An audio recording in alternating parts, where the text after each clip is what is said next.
back to Girl Get Your Money Right. I hope everyone is staying safe and doing well. Today is our episode on financial tips, and I'm going to be sharing an experience with you that I hope you never have to go through or are going through. And hopefully, it can make you aware of stuff that's out there and stuff to be aware of. So, I'm going to back up to 2017 when Equifax, one of the three major credit bureaus, had a data breach, and they sent information out to the public letting consumers know that they need to check a particular website and see if your social security and other pertinent information had been compromised. Well, I did that and I found out that my social security information had been compromised. So I went through the steps that they suggested, as well as pulling my three major credit reports from annualcreditreport.com to check and see if there were any discrepancies or anything strange on my reports. And there weren't. And I also went to look through my bank statements, recent and maybe the last 6 or 10 months, to check and see if there were anything strange on it that I might have missed. Nothing. I checked my credit statement or credit card statement as well. Didn't see anything strange. So the next 6 months, I was thoroughly going through each statement as they came in to make sure that nothing that shouldn't be there was there. And 2018 came around. I started doing it less often. I started doing it maybe every quarter, every 3 months, and still didn't see anything strange. And so I just kind of went on about my business. And then February of this year, 2020, I got my first alert letting me know from one of my banks through CreditWise that a new address had been associated with my information or my name or my social or both. So it was an address from Greenville, South Carolina. Don't know anyone there. I've never lived there, so it shouldn't be anything associated with me there. I Googled the address, didn't recognize it or anything. So that let me, that kind of put up a little alert or red flag in my head, kind of back to the Equifax data breach of 2017 that, maybe this is part of that. So then I was pulling my credit card statements more often, making sure thoroughly that I checked everything, as well as my bank and savings accounts. Did that as well. Nothing for the next 2 months. Didn't see anything regarding Greenville, South Carolina on any of those accounts or anything.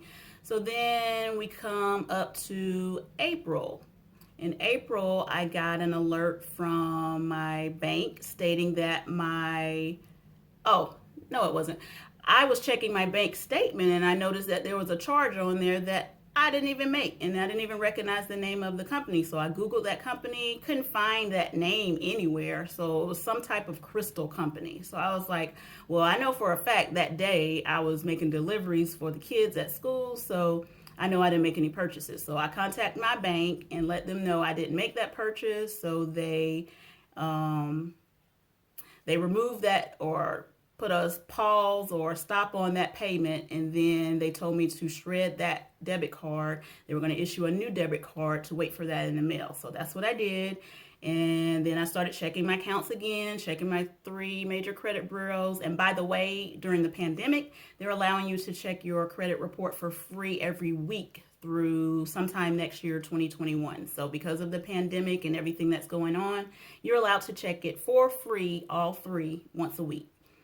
And so I went through that and got the new card, and everything I hope was back on the up and up.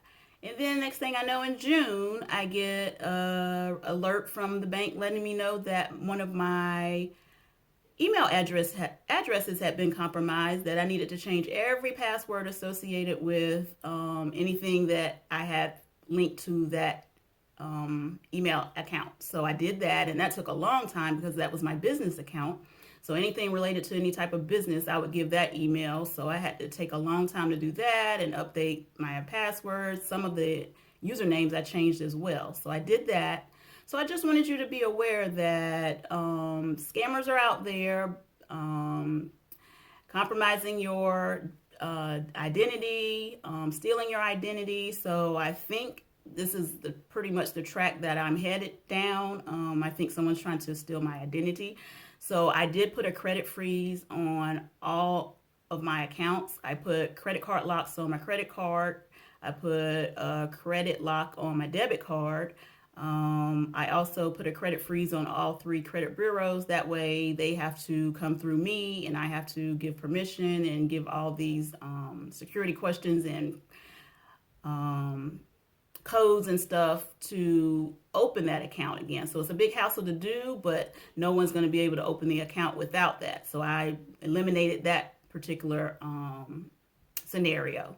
But I just wanted to share that with you, and hopefully that will make you be more aware and alert on your credit card statements, bank statements, as well as your credit reports, and make sure you're utilizing that free service every week during the pandemic to make sure no one's trying to compromise your account. So hopefully you guys are working still on your financial goals. Stick with it. You can do it.